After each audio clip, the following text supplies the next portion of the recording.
Hello, everyone, and inside today's Locked On Canadiens, it's very special. We have a continuation of the Friday mailbag on Monday because we had so many listener questions.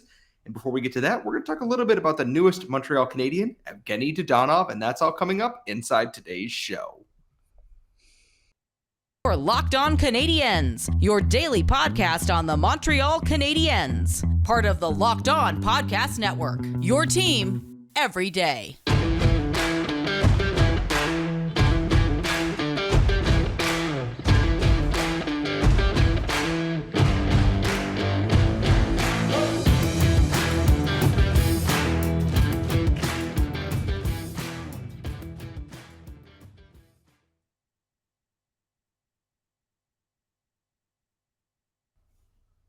Hello, everyone, and welcome to episode 640 of Locked On Canadiens. And as always, thank you for making us your first listen or your first watch of the day if you're watching us on YouTube.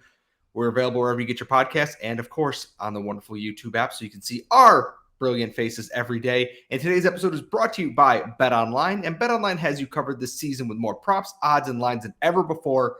BetOnline, where the game starts. I am one of your hosts. I am Scott Matlin. I'm joined, as always, by the active stick, Laura Saba. It is Father's Day weekend. It is Juneteenth, a very important holiday in the United States here.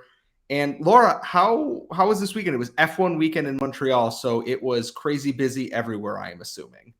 Well, I actually stayed away from that. I figured, I thought it would be hot. Usually Grand Prix weekend is impossibly hot, but it wasn't. It was actually quite cold. But I didn't want to join in the festivities because I was a little bit nervous still. I wanted to kind of just avoid the crowds. But by all accounts, Montreal is back. The Grand Prix is back. Summer tourism is back. So it's good for the city, if not great for me. And with this weekend, we've had a couple of days now to digest and kind of process and analyze the departure of Shea Weber and his contract from the Montreal Canadiens to the Vegas Golden Knights.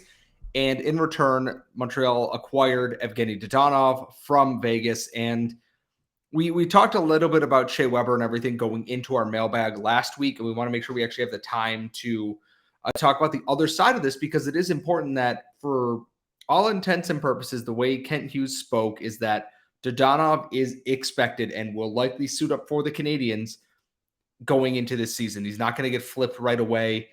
And I thought we would take a little bit of time here to kind of talk about the player that's coming in. I have an article coming out on Eyes on the Prize, I believe, tomorrow. The editors got to that in time today about where he kind of fits in. But obviously, a lot of you folks are podcast people, not, reading article people, because why read when you can listen all the time?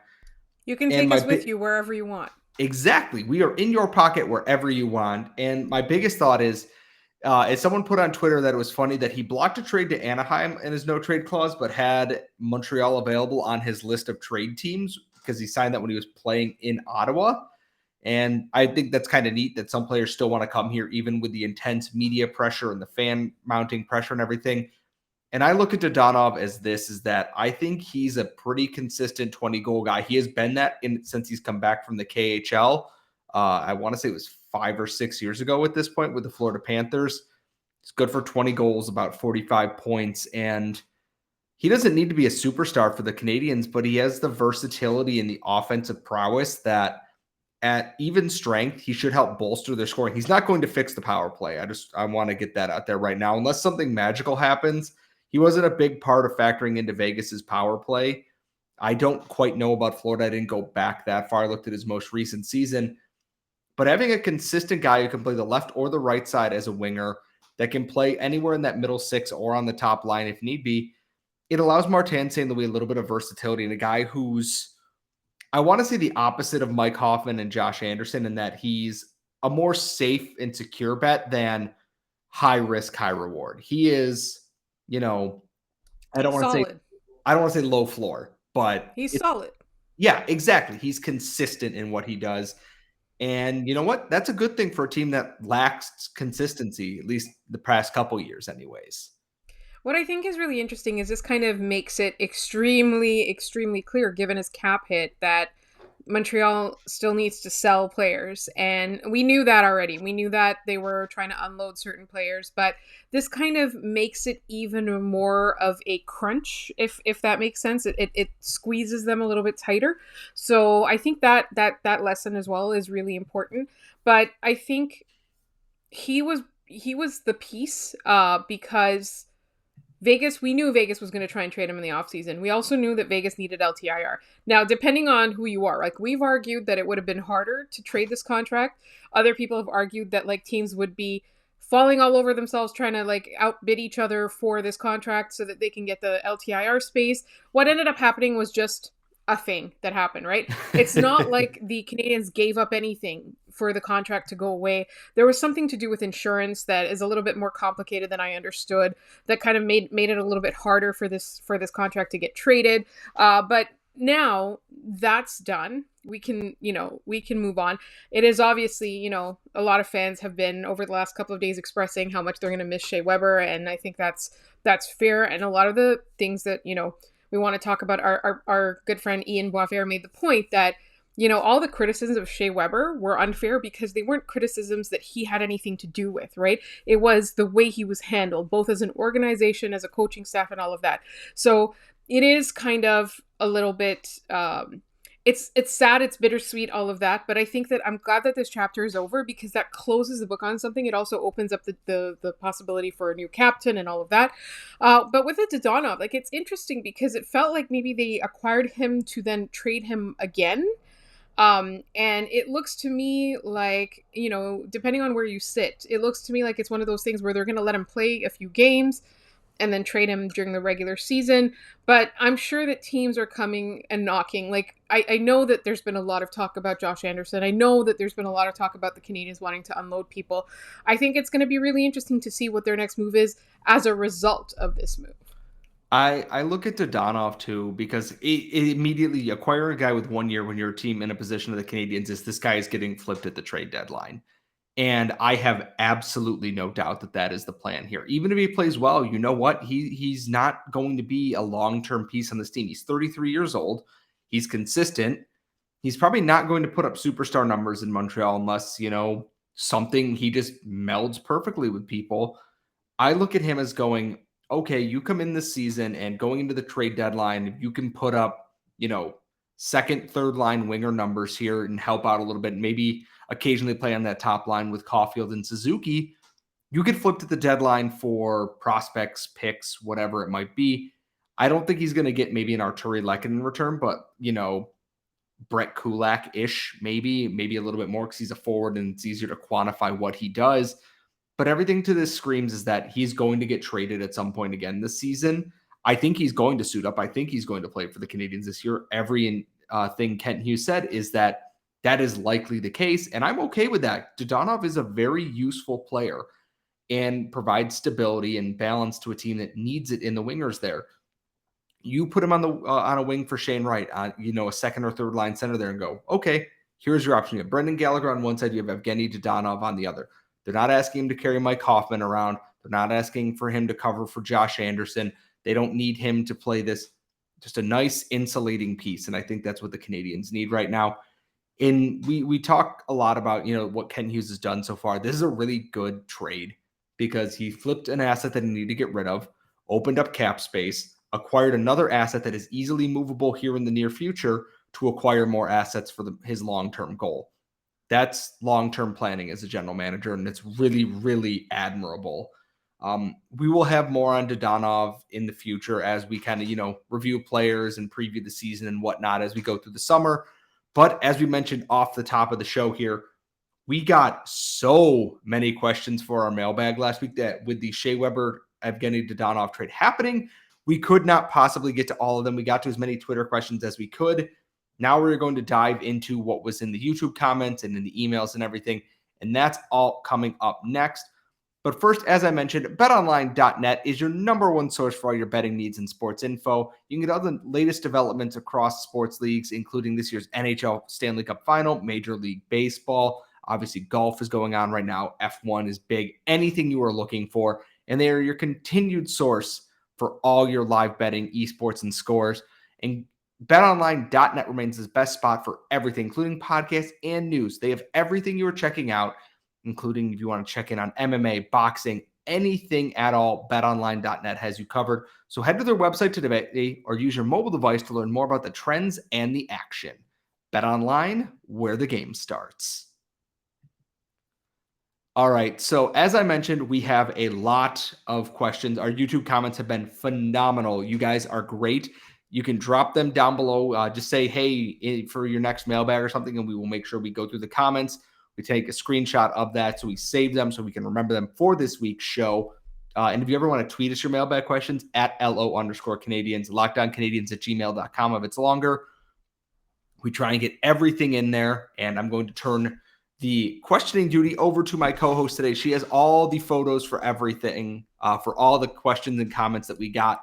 Laura, where are we starting today? So we've got one of our YouTube comments with multiple questions in one, and they're all related to defense. So I figured we could spend this segment on it.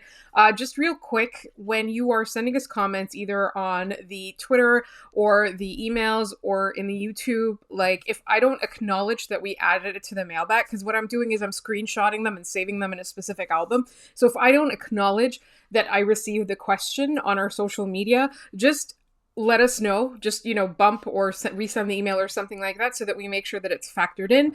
As well, we have a zero tolerance policy, not just for people not being nice to us, but also not being nice to other people. You're welcome to disagree with us, but if you're hostile, rude, abusive, not just towards us, but towards any of our other listeners and commenters or followers on Twitter, we will block, delete, everything like that. Like, you have to get along with each other. You don't have to like each other or agree with each other. Just don't be abusive to each other.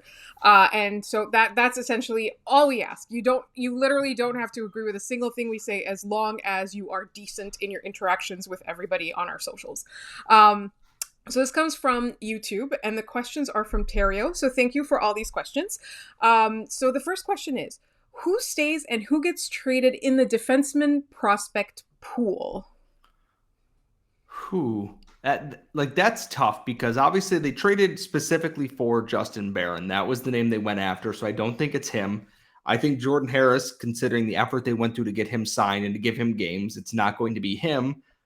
I don't really consider Alexander Romanov a prospect anymore. He's an NHL regular. But I look at someone like Mattias Norlinder, who, it's not that he's fallen off as a prospect. It's just his year this year with the previous regime handled his time in Montreal, how Dominique Ducharme treated him in game, going to the AHL where he played decently well, but got banged up a little bit, went back to Sweden, played well for Frölunda in the playoffs there, and then came back over. And then, of course, 2 games into the playoffs that he was in, he was again injured unfairly, and it takes some recovery time. And, you lose valuable time when you suffer those injuries. And I think that he might be of interest to some teams there that have, can be a little bit more patient with him. And then I look at someone like Jaden Struble, who I like, and I know our friends on the Habs subreddit like as well. He's just a freak athlete. He's got a lot of things you can't teach, because he's a freak, a physical freak athlete. He tested so well at the combine, and teams love that kind of stuff. They love physical assets.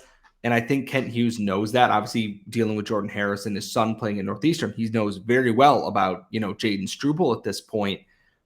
I would be disappointed to see them trade any of the big names out of the defensive pool this year, just because so many of them are just starting their professional steps or are about to. And I don't like trading people before we know if they can even make that next step, or if they're prepared to make that next step, because you get seller's remorse, let's call it. But I do think Norlinder and Struble might be at the top of that list, just because they're either not, here yet in case of Struble, or they might not be fully ready yet and still have appeal to a team looking for a young defenseman.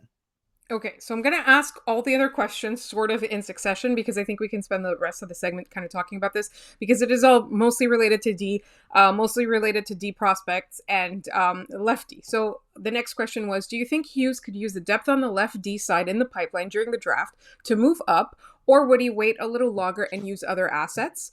Struble and Xhekaj seem a similar type of player. If you had to keep one, who would be your pick to stay? Is one of those two likely to be traded? With also Harris, Schoenemann, Clague, Fairbrother, Norlinder, and Leskinen, there's probably too many lefty to play them all next season in the AHL or the NHL. And with Guhle being NHL ready with a tremendous year of growth, do you leave Harris developing in the AHL with top-end quality minutes, or do you put him in the bottom six in the NHL?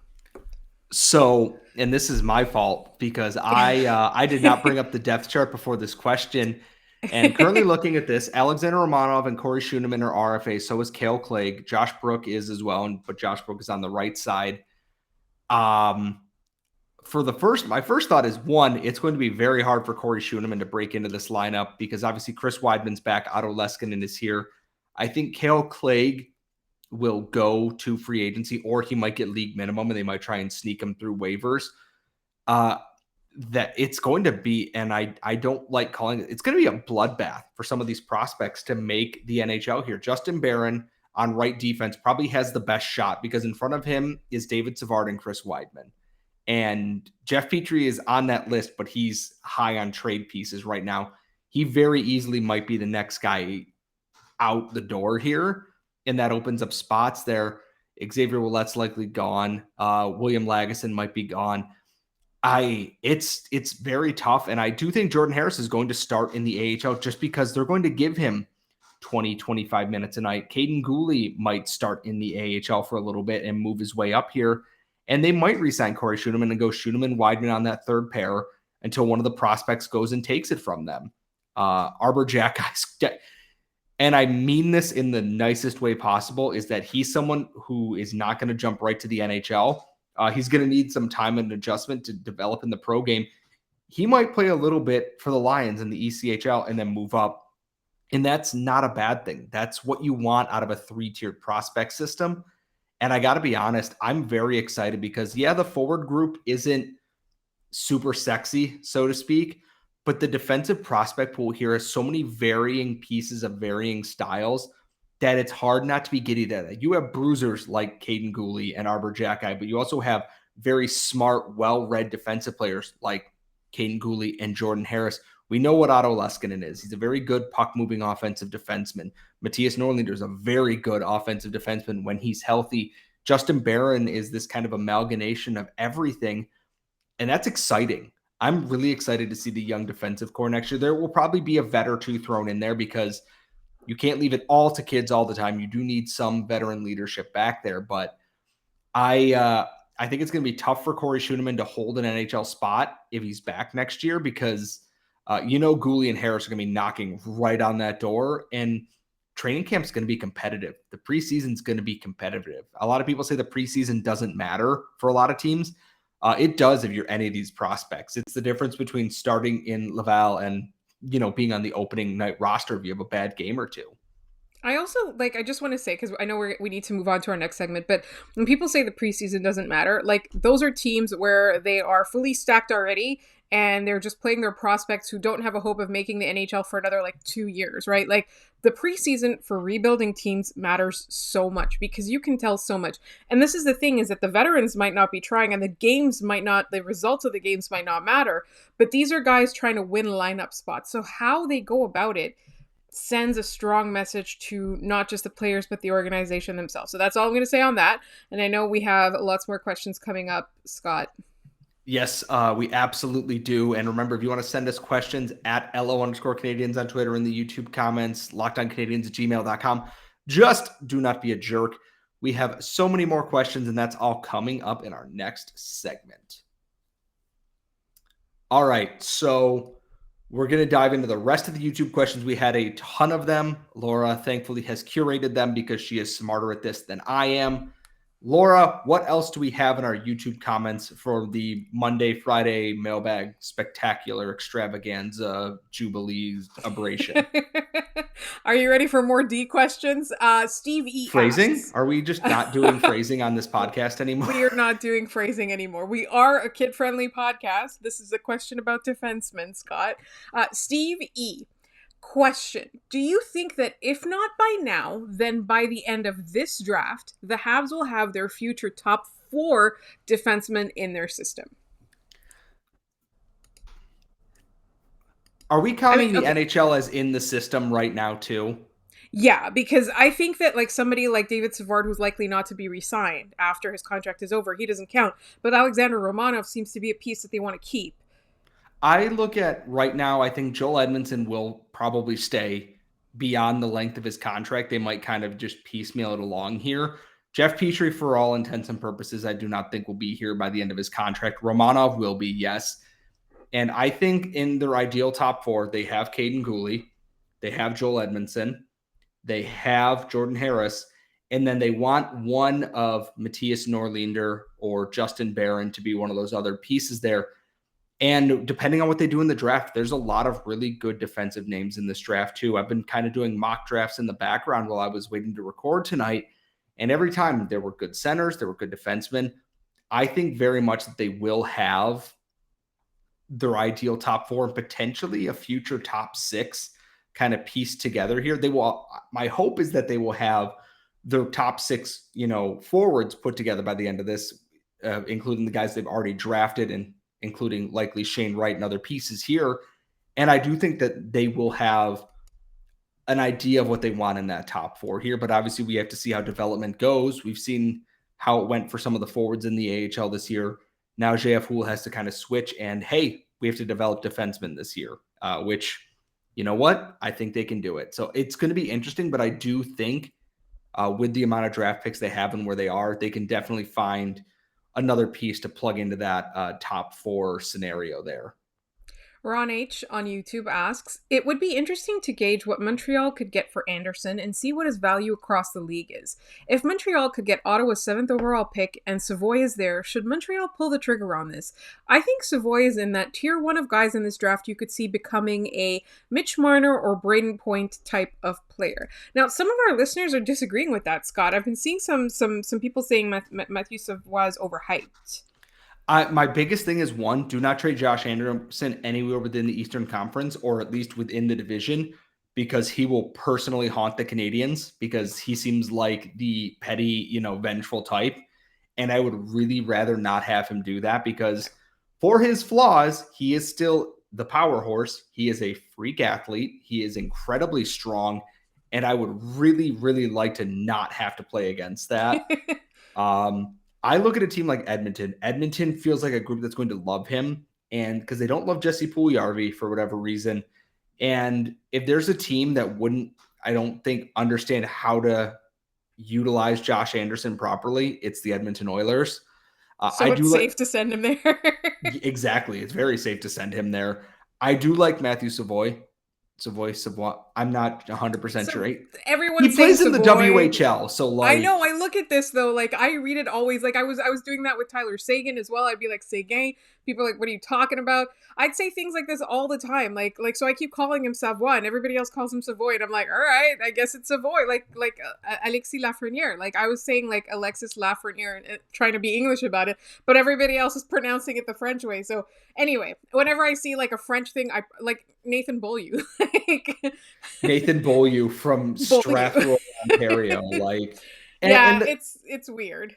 I think his value is high because he has those physical traits like we talked about with Jaden Struble, and that some team will give up a lot for him because he is a rare put together piece here. It's just, what can you get for him? Because if you free yourself of that contract, and I'm not saying the Canadiens should trade Josh Anderson, your cap situation looks imminently better in the long-term picture. You have shed Shea Weber's $7.8 million cap hit. You have shed Josh Anderson's, 5.5 for the next 4 or 5 years at this point. It's if you're looking for cap space, it's the right move to make. I'd be very interested to see what it is because I don't think his value is as low as some of the people who make fun of fan trades are saying. And I don't think it's quite as high as what Habs fans expect. I think it's somewhere in that middle ground there. And if you can find a team that thinks they're Josh Anderson away, you pull the trigger on that trade then if you think that's the right move to make. It'll hurt a whole hell of a lot, but it makes sense in the long run. That's my problem with Josh Anderson is that his value is never going to be as high as it is right now. And the problem is I don't want to lose him right now. I am kind of realistic about him not necessarily being part of the core that's expected to contend in a few years. I don't think he's in that long-term plan.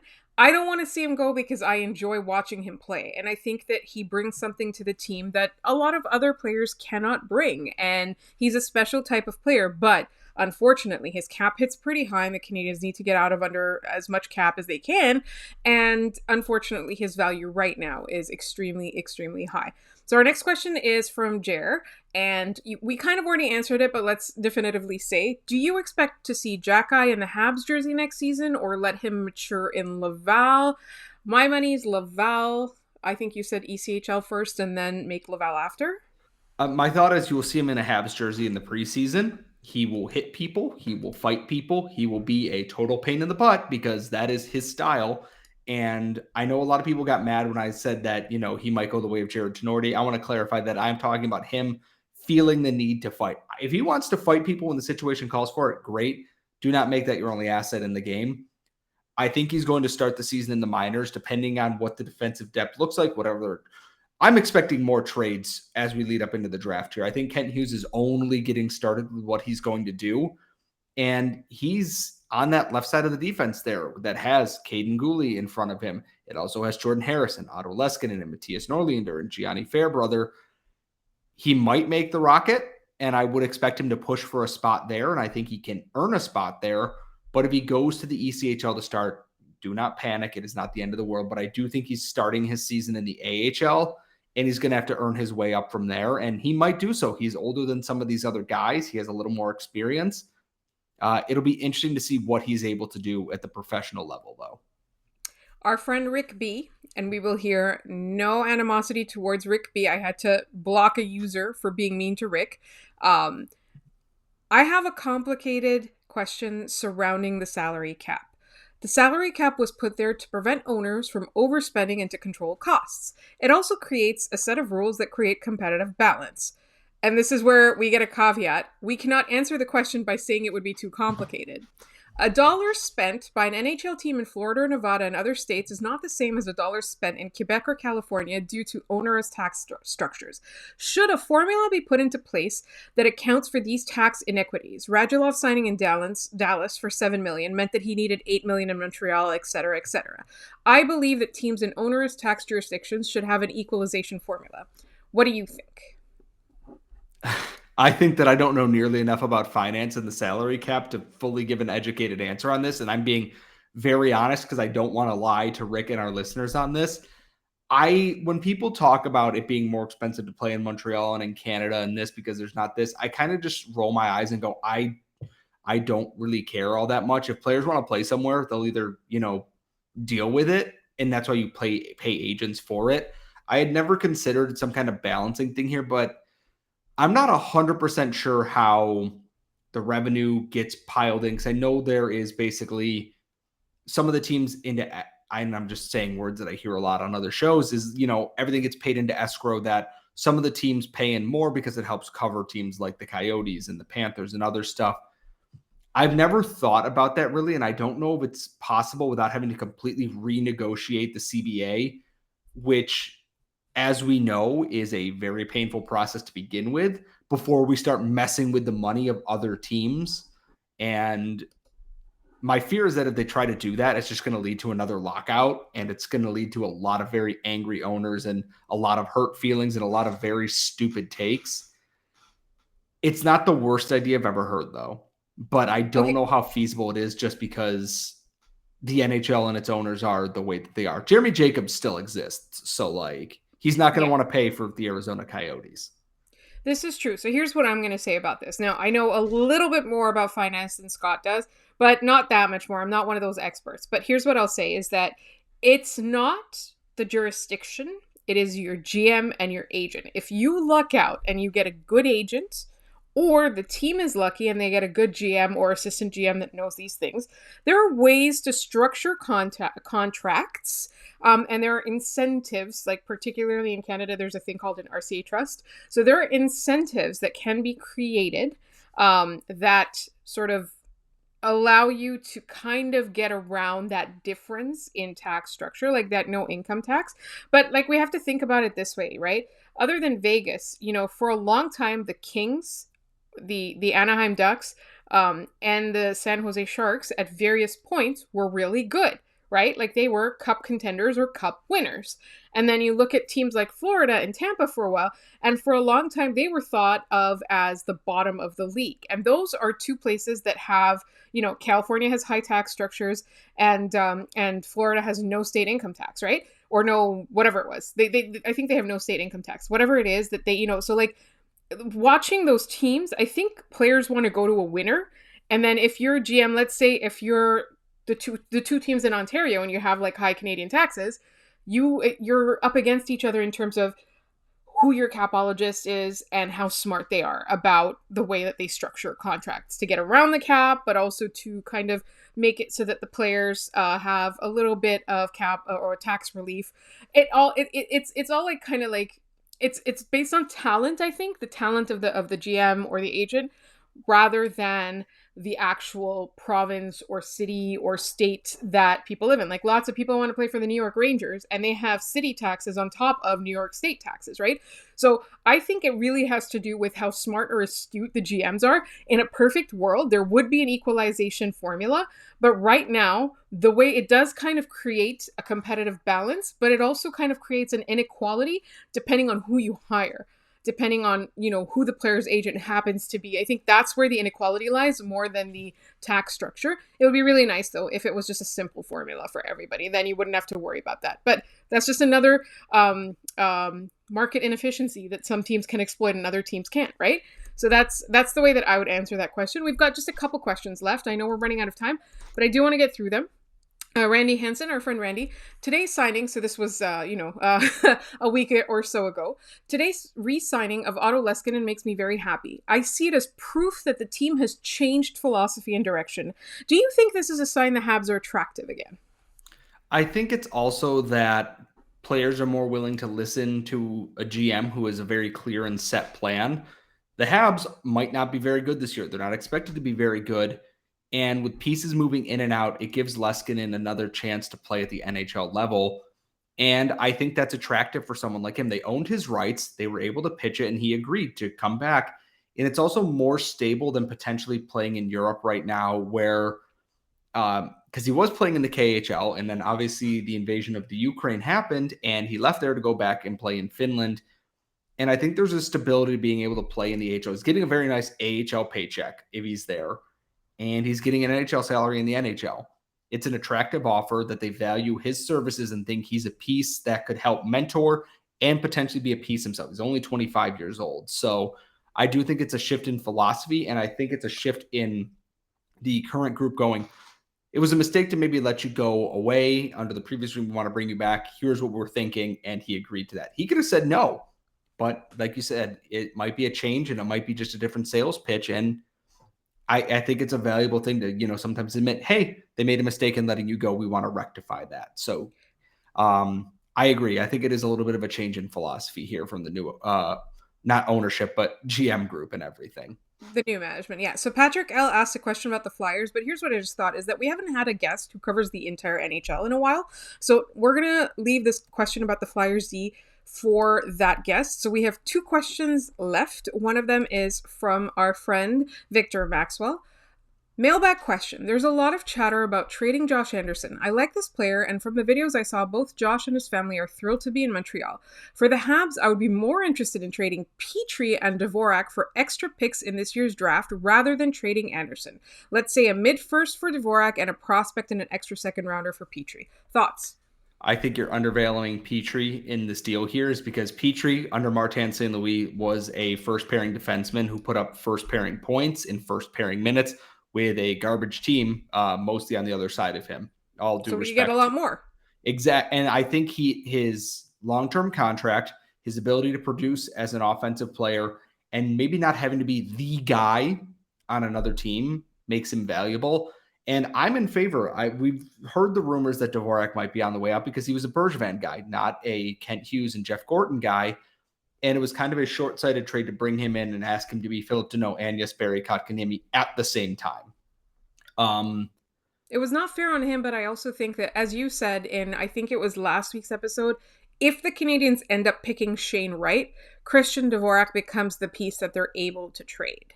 Yes. I also would not be shocked if they kept him because he's a good insulator because Dvorak under Martin St. Louis played very well. In addition, when he came back from that injury that he suffered when he got elbowed in the back of the head, I really do think that he has value to this team, and he needed the right coach to get it. Dominique Ducharme didn't really know. They went, you're the defensive center. Here's Mike Hoffman. Doesn't work that way. So it's tough, but I do think they can keep Anderson. I think Petry's all but gone at this point, whether it's acrimonious or not. I think there's a lot of value for him, and there's not this much smoke without there being fire at some point. Agree. All right. Are you ready for one question? It's not from our nemesis. It's from a friend, but it is a fun question. All right. Andrew G asks us, for the mailbag, if you're putting together a Fellowship of the Ring group from the Montreal Canadiens, who are your 9 from the current Canadiens and Rocket rosters? You need 4 hobbits, 2 men, an elf, a dwarf, and a wizard. All right. So for hobbits, you have Cole Caulfield. You have Raphael Harvey-Pinard. You have Paul Byron. And you have Rem Pitlick. 2 men. For 2 men, you have Joel Edmondson. And you have Jeff Petry, one of whom will leave before too long, before the fellowship truly gets on its way. Sorry, Jeff, I love you. You need an elf, Nick Suzuki. A dwarf. David Brendan Savard. Gallagher. Brendan Gallagher does kind of fit being a dwarf too. He has the same attitude as Gimli. So, and a wizard. And a wizard. Man, maybe I shouldn't have made Nick Suzuki an elf, and I should have made him the wizard. Carey Price can be the wizard because he's old and wise and does magical things, like get Dominique Ducharme to a Stanley Cup final. So, all right. So that's all our questions. Thank you, Andrew G, for that really fun one. Yes. And as always, like we've said, YouTube comments, at @LO_Canadiens on Twitter, LockedOnCanadiens@gmail.com. If you want to send us a longer question, money, cheeseburgers, praise, we are open to all of that. If you want to follow Laura on Twitter, she is @TheActiveStick. If you want to follow me, I'm @ScottMatla. Thank you so much for subscribing. We were over 1,000 subscribers. We're closing in on 1,200 subscribers. We are making that fat YouTube money. We have it's enough. Not that fat. It's fatter than I imagined. So we have enough, I think, for both of us to go out to a dinner, but not that nice. And as always, when you're done checking us out, making us your first listen or first watch, please check out Locked On NHL, where all of our local experts have all the latest news and stories that you're going to want covered. We will see you all next time.